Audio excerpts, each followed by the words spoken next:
আজকাল বাজার খুব খারাপ যাচ্ছে, বিক্রি বাটাও কমে গেছে। আজকালকার বাচ্চারা খুব চালাক, আনহেলদি বলে আমাদের আর কেউ খেতেই চায় না। আমাদের অস্তিত্ব বাঁচাতে গেলে কিছু একটা করতেই হবে।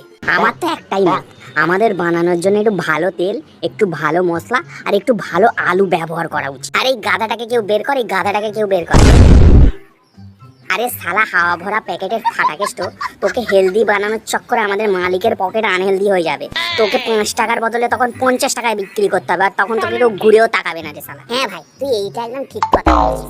মানুষ সারা দিন খাটতে থাকে, আমরা নাকি 5 টাকায় চিপসের বদলে শুধু হাওয়া বেচি। আরে শালা, যখন হাওয়া বেচি তো খাচ্ছিস কেন?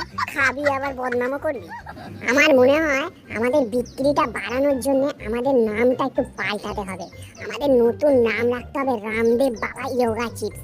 আর প্যাকেটের কালারটা সবুজ করে দিতে হবে, যাতে একটু ন্যাচারাল ফিল হয়। আর 2-4টে বাদাম দিয়ে প্রোটিন বলে চালিয়ে দিতে হবে, তবেই বাচ্চাদের পুরো একদম উল্লু বানিয়ে খাওয়ানো যাবে।